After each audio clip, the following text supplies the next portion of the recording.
Welcome one and all, G-Rat here, back with another video for you all today. We're going to be doing a hardcore Nuzlocke of Pokémon Ruby using only fighting types. The reason for Ruby over Emerald is because apparently the Prime Generation 3 game does not include Pokémon like Metatite in the wild. Instead, you would need to trade for it. But we ain't doing that, so we're going with Ruby.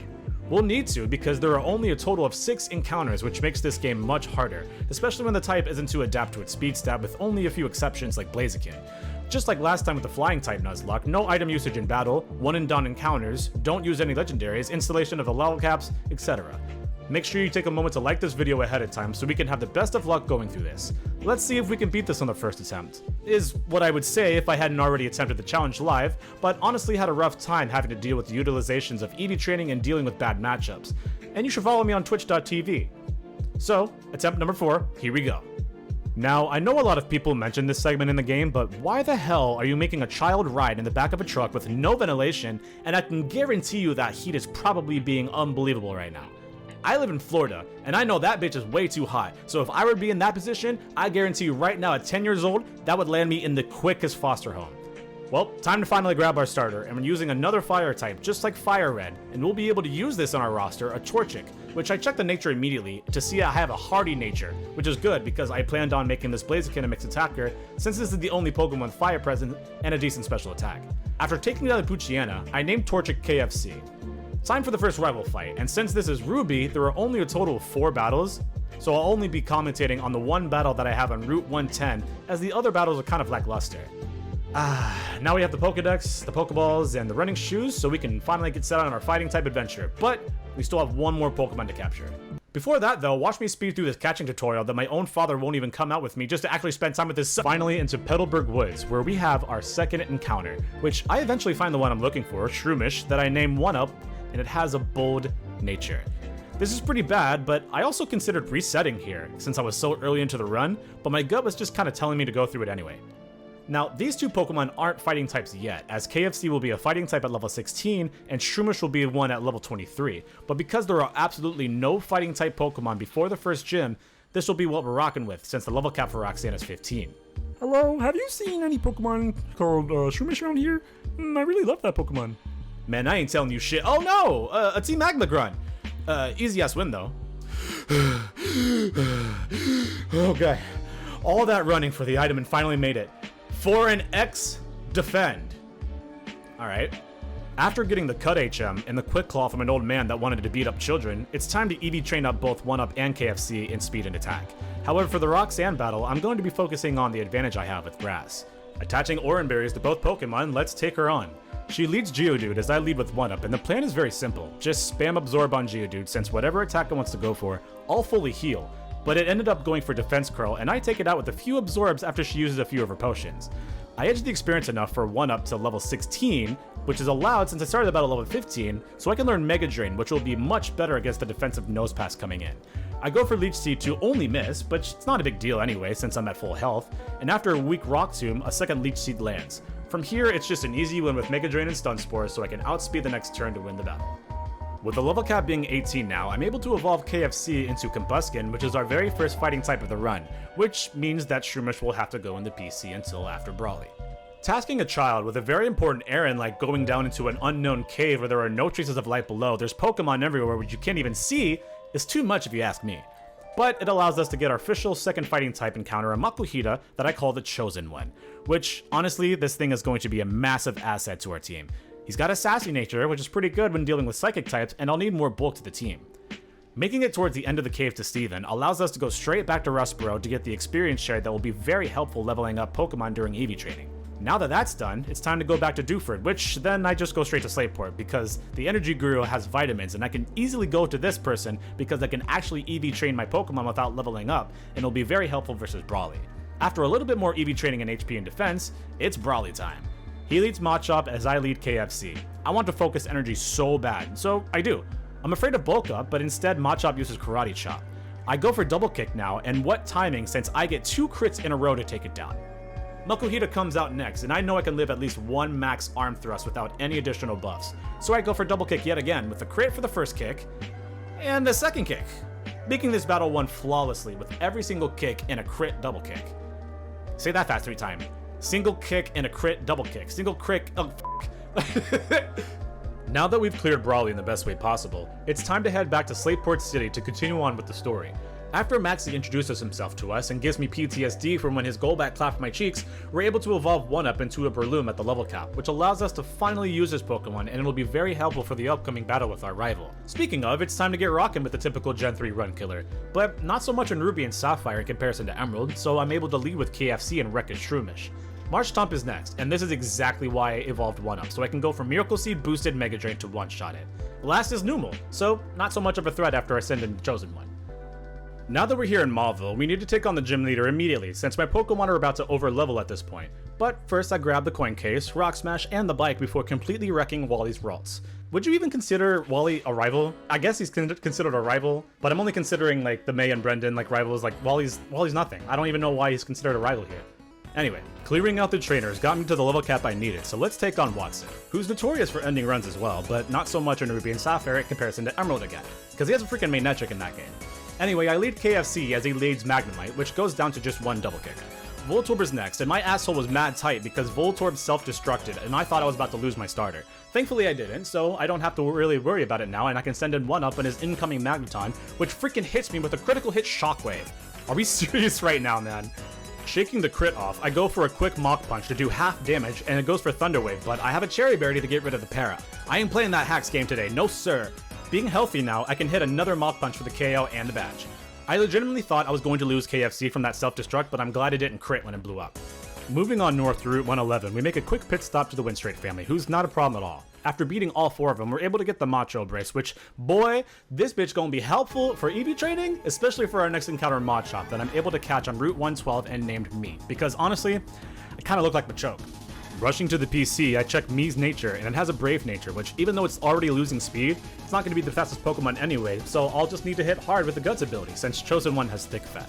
After using that exact Maltro Brace we got to EV train my Pokemon for a while, we can make it through the ashes in Route 113 to Falarbor Town, and there isn't really much to do here except maybe turn in my heart skills that I get, or maybe get the Dig TM for later. But other than that, that's it. So we go down to Meteor Falls, which I don't really know why Team Magma's here, just to steal some stuff from this poor guy. Like, you're gonna use that exact thing you stole to make a volcano erupt. I guess that land would be pretty desolate, don't you think? Hey, so it's future me who's editing this video right now. My dumbass forgot to put in Chosen One's evolution in the script, and I totally overlooked it, so here it is. Learning my lesson from wiping the Maxie earlier on attempt 2, I think it was, I EV trained my Pokemon all the way to the level cap on Solrock, so I'm now able to evolve me into, well, actually me. Alright Maxie, don't do me dirty. I have a solid plan for you, but let's see if it'll work. He leads Mightyena, and I lead Chosen One. I really wish I had Guts here, but his main objective is to fake out and get out. Now I'm able to send in Me, which I pre-burned from the Slugma Fiery Path, and after a sand attack, I'm still able to land with Karate Chop and take it down. Golbat is coming in next, and my only strategy here is to not get crit with a wing attack. Live 1, and then go for a Rock Tomb, hopefully landing. Golbat does wing attack, and it doesn't crit, and I just need to hit Rock Tomb. Rock Tomb hits, and it lives on a sliver. I know Golbat is decently bulky, but I did not expect it to live. Maxie heals it with a Super Potion, but I have to go for another Rock Tomb to take it down, and we don't miss them tombs, boy! Camerupt comes in as his final Pokemon, and I switch into Chosen One to whittle it down and take it out to win the battle. At this point, I just want to mention that I finally won who I wiped to, and now I'm at the furthest point I've ever been in this Nuzlocke. But with the battle against the Golbat, it kind of makes me extremely terrified for the Winona Gym battle up ahead. Without even getting into it, I know that I would want to go immediately to the hot spring to riz them old ladies up, but I know that we're going to be squaring them up because we have some fighting types, and nothing offers us anything here in Lawbridge Town other than a charcoal that I can get to KFC. But now I'm able to take on the hot-headed Flannery. This battle isn't really going to be too much of an issue because I had taught KFC Dig, and I lead with it, holding the soft stand item to boost ground-type moves. He was also able to learn Bulk Up at level 28, so that's exactly what I do by going for it twice to take Slugma out with a double kick. Her other Slugma comes out and goes down to double kick too. Her final Pokemon is the very defensive Torkoal, which this is exactly why I taught Dig to the chicken to take out the Torkoal, but it paralyzes me with Body Slam first, which allows me not to outspeed and get hit by an attract, and I wish that KFC did not love these hoes because they ain't loyal, but KFC gives into his sympatry. So to make up for it, I switch into Chosen One that also gets paralyzed from a Body Slam, but that doesn't get the Guts boost because I have Thick Fat. I think I hate this game. I try to go for Fake Out so I can avoid healing range for Flannery, but I get paralyzed like the moment I got the status effect. Cool. I just try to YOLO it at this point because the battle should have been over by now, but the moment that I try to go for Vital Throw finally, he gets paralyzed again. Yeah, I think I'm about done with the Hacks BS, man. Like, this is done. This is really done. I'm gonna go into my Guts mod so I can actually go for Rock Tomb to take Torkoal down. I didn't switch into me earlier because I was afraid of an overheat this entire time, which is why I swapped to my Thick Fat mod just in case. Now I never had to come back to Lava Ridge again for the entire run, so I do a little exploring and battling in the desert and made my way straight to the gym because the level cap is 31, and I can use the trainers in here for additional speed and attack AVs depending on the Pokemon. Alright father, run your damn pockets and get your cheeks ready because this will be an absolute beatdown. He leads his first Slacking and I lead Chosen One. I go for Fake Out so I can get a free Vital Throw the next turn because of Truant, and could have gotten a KO if I had Guts. Our Papa Hyper Potions for a free Vital Throw, and then another free Vital Throw from it loafing around again. I wasn't expecting to be at full health, but cool. Vigoroth comes out next, and a crit slash does almost half, but I crit that bitch right back with Vital Throw to defeat it. Now I made a minor misplay since I didn't expect Focus Punch for the very next turn with Slacking coming in, but me takes it pretty well. And since Slacking will loaf around the next turn, I can go for a Guts boosted low kick, which destroys it. Now that we have Surf, the whole region becomes so much more expansive. Some people may say there's too much water. And because there's too much water, there's a lot of trainers to dodge because our father's level cap was 31, Wynona's is just 2 levels more at 33, and she's on the opposite side of the region. The Weather Institute was something that could have been taken out in this game in my opinion. I don't really see a huge point in this evil organization being right here. Like, it's not like how Team Rocket was with Sylph or with the radio tower, but just literally like 4 grunts and a lackluster admin to come at us. Run these hands, bro.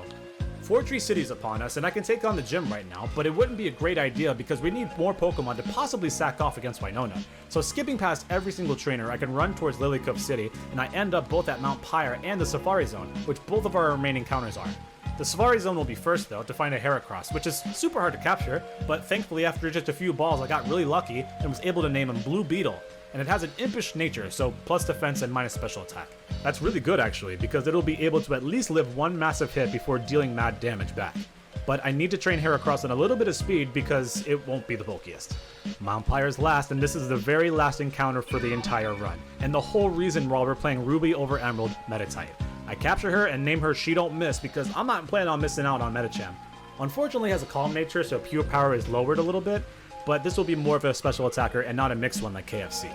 A very serious grinding and EV training session later, it's time to take on what I'm definitely planning to wipe to if hacks happens or I didn't correctly EV train everyone. She leads Swellow as I lead Chosen One, and of course I go for Fake Out turn 1, which is boosted by Silk Scarf, which I got from Dewford Town. The next turn, Aerial Ace does a decent amount of damage but not enough to 2-hit KO, so a Vital Throw would just be enough to take it out. Skarmory is next, and if I didn't have KFC, I honestly wouldn't know what to do, but I just have to pray that it doesn't crit with Aerial Ace, and it doesn't, so I can go for a charcoal boosted flamethrower that I saved up money for at the game corner to cook this beta version of Corviknight. I still love Skarmory though, honestly. Pelipper is next, and this is the one I'm really scared of the most with Supersonic, and then having Protect to be extremely annoying, but I send in She Don't Miss to take an Aerial Ace and heal up with the Citrus Berry. From this range, I can live one more Aerial Ace, but I wanted to see if she would be able to go for Supersonic, but instead goes for damage on my Detects. I go for Confusion since I wanted to see if I can give Pelipper a taste of her own medicine, but it doesn't happen and she misses her own Supersonic. I go for Confusion again, and this time Pelipper hits with Supersonic.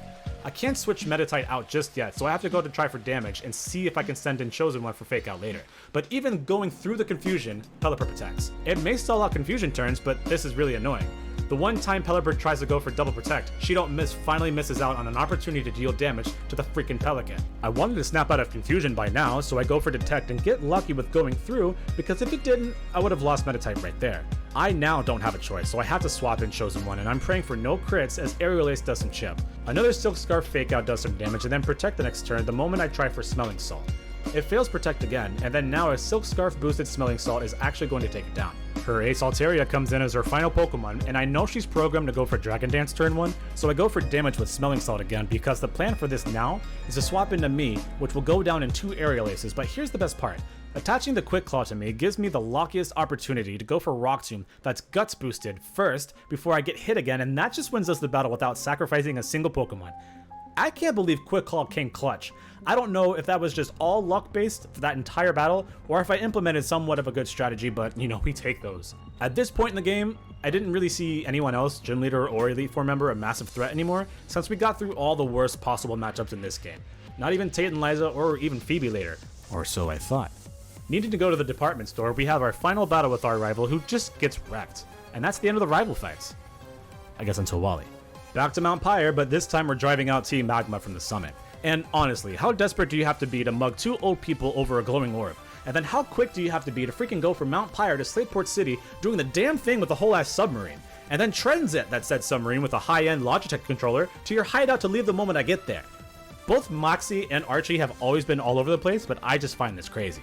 Now that we're deep in that moss, I can really feel the endgame coming, and I can feel it to be really fun, since we haven't really lost anyone yet, just like we did in Fire Red, and not only did KSC finally evolve into Blaziken, She Don't Miss evolved into Metachamp, and me evolved into Machamp after doing a quick trade. Yeah, this will definitely be fun. Another grinding session later, and everyone is finally at the level cap of 42, so we can take on the Psychic Twins who don't pose too much of a threat to us. If this was Emerald, this would be worse.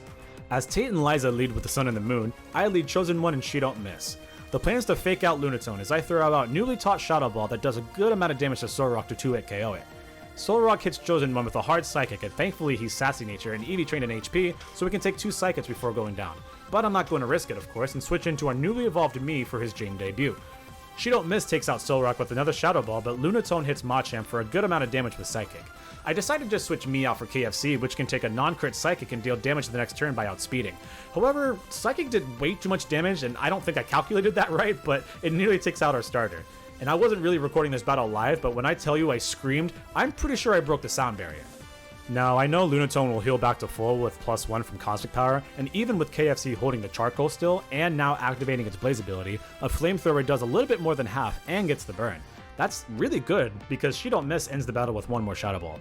Thank God that was a somewhat unscathed battle, but I almost lost my starter yet again in back-to-back gyms. After catching a Whalmer for an HM Slave, we make it to Seafloor Cavern, which I have to be wary of the trainers here too since the final gym's level cap is 43. Literally just 1 more level than Tate and Liza, which makes me have to play like a little bit more of a pacifist so I don't overdo it.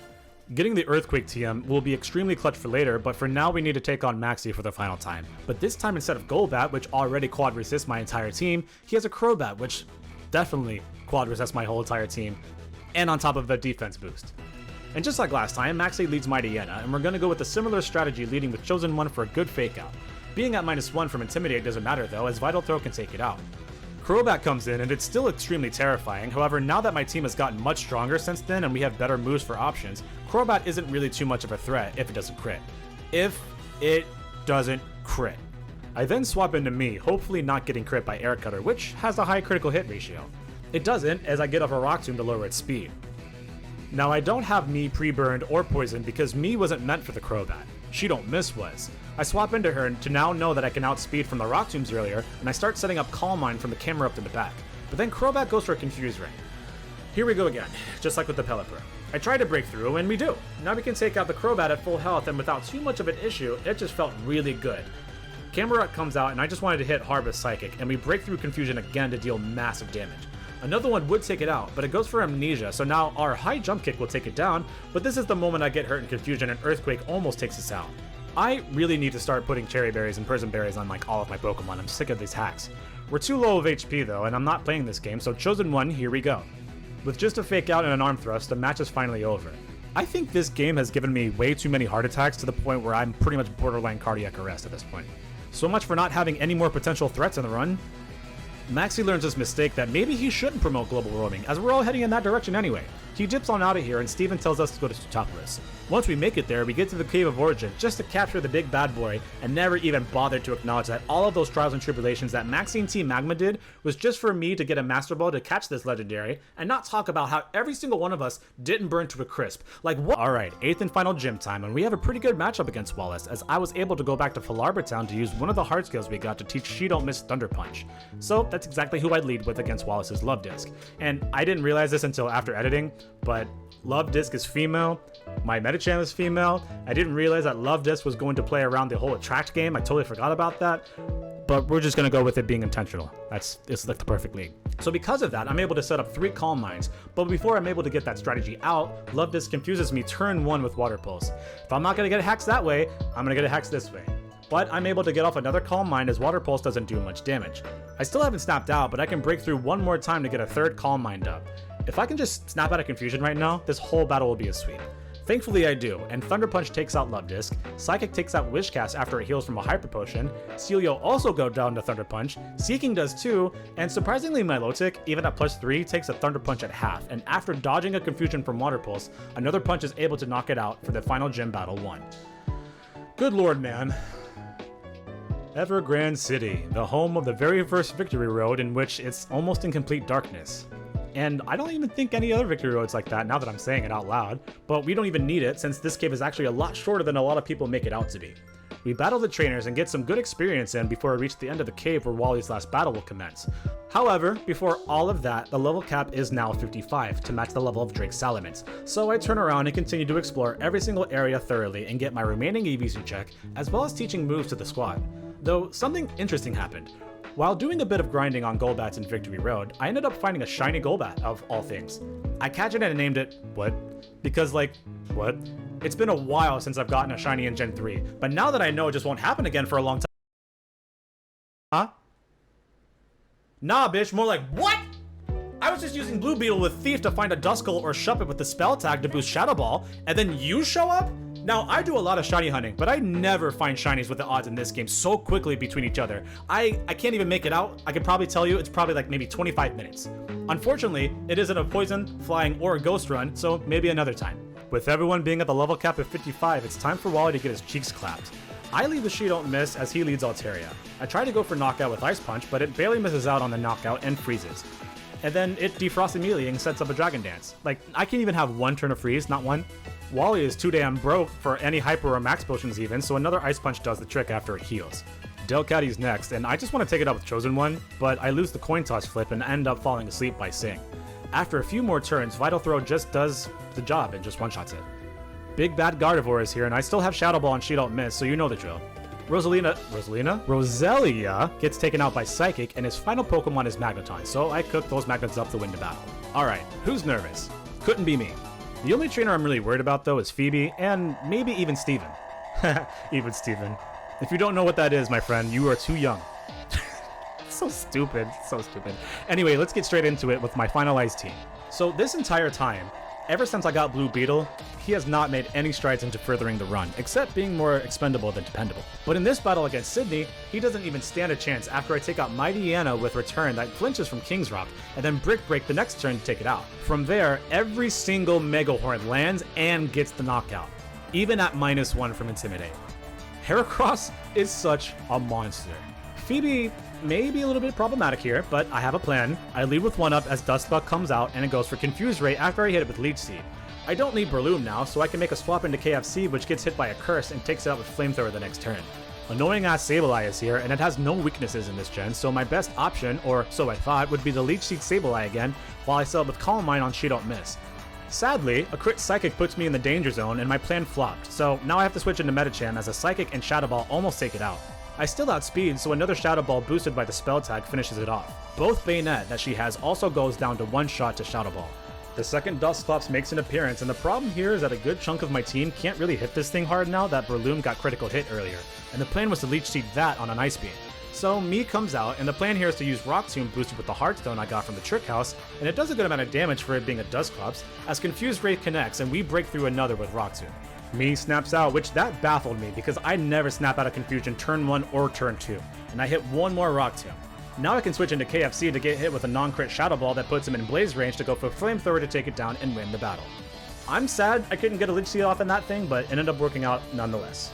I just take a sigh of relief because we went from a team that has all the immunity against fighting types to a team that is completely weak to fighting types. So not so much of a threat in this battle, but still I have to worry about a Walrein that has 100% accurate blizzards that her lead clearly sets up for. And because I know that she will lead with Hail turn 1, I lead Me, which I taught the move Bulk Up that we got from Brawley way long ago, and we go for Cross Shot the next turn to take it down. I said one more Bulk Up because this Celio would guarantee the knockout with Low Kick. Her other Celio comes out, and the same thing happens with Low Kick. Glalie comes out, and it's not what I want to see right now, so I have to swap into She Don't Miss on an Ice Beam for a Psychic to lower its special defense. If that special D-drop didn't happen, then I would have had to swap, and someone would have had to take unnecessary damage. But another Psychic takes it out, and now comes Walrein, and the Hail is up, so Chosen One it is. And this is why I didn't want to swap into Chosen One first, because look at how much damage that freaking Blizzard did, even with Thick Fat. That's incredible. Alright, listen. I know that was a surf. But my brain typed Blizzard, my brain said Blizzard, my brain watched Blizzard, but what came out was surf, not Blizzard, so... God, I look really tired. I fake out for a good amount of damage on the next turn when Walrein just misses out on the knockout. I take advantage of the situation by going for a newly taught reversal to destroy it, winning the battle. Now, battling dragon types with fighting types are a little weird because they're neutral against each other. However, the difference in power is that dragon types have better base stats, and a lot of them are flying types, and a lot of them have flying type moves, so this can go one way or another. Drake leads Shelgon, who is known for spamming Protect, so I set up Calm Mind turn 1, but it just goes for Dragon Claw for pitiful damage. Another Calm Mind sets up Metachamp perfectly to get the knockout with Ice Punch. Then, not to click anything else other than Ice Punch to outspeed and one-shot every single Pokemon, even Salamence. I attached a Cherry Berry on it just in case one of the Flygon outsped and hit me with the Dragon Breath to paralyze me, but I was still shocked that I outspeed. EV training really pays off. Well, we're here. And in Fire Red by this point, I had already lost my Aerodactyl on the second to last fight, so coming here deathless is a godsend. Doing some final preparations, using our remaining rare candies and teaching any remaining TMs to the squad, it's time to take Steven on. He's a Steel type specialist technically, but with the team he has, some things I'll just have to work around. He does like Skarmory though, as KFC comes out and you can tell what happens at this point. One of my favorite Steel type Pokemon ever, Aggron's next, and even though it does have high defense, I thought Double Kick would still be able to get the knockout, but it barely misses out on it.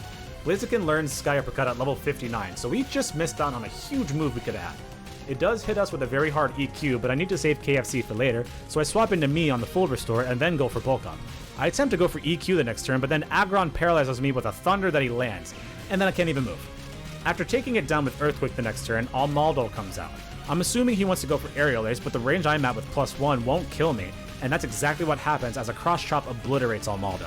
Steven's ace, Metagross, makes an early appearance, and seeing how Machamp can't do a thing in this battle anymore, I make the sacrifice to let me go down to Metagross' Psychic. The first death in the run, but an absolutely needed one as I can send in KFC with Blaze activated, and now use Flamethrower to get the one-shot. Blaziken has finally done his due diligence, so when Claydol comes out, I go for a very powerful Flamethrower that could have killed it if it crit, but KFC now becomes Church's Chicken as it's dead now. I throw 1-Up out there to Leech Seed and then Giga Drain to whittle it down before it sets up the screen. But because of Leech Seed, it was actually able to take Claydol out. Last is his stalling Pokemon, Cradilly, which in my opinion is the beta version of Ferrothorn, and I hate Ferrothorn. It's just such an annoying Pokemon. Anyway, Bold Nature is biting me in the ass, and remember how I said in the very beginning of the run when I got it that Bold Nature was probably going to be bad and I had to reset? Well, this is the moment right here. We could have ended the run right here. Instead, I get confused and Steven heals Cradilly back up, and you want to know what happens? I get stubborn and try to break through, but after taking a stupid amount of damage, I see 2 Mach Punches do the same exact amount as Sky Uppercut does, and 1-Up goes down.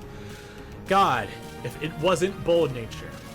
And just like how we started with Blue Beetle, at the beginning of the gauntlet, we'll end with him using Brick Break to take out the last Pokemon and complete the run. So, 3 deaths, and honestly that's really good knowing that they were all in the final battle.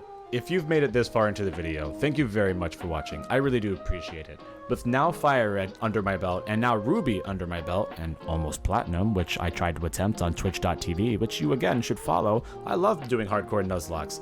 And if you enjoyed, please consider giving it a like, as it lets me know that you enjoy the content. Let me know in the comments on what you like, what you didn't like. It's always to help us improve. And don't forget to subscribe, because not just more Pokemon content's coming away, more content in general.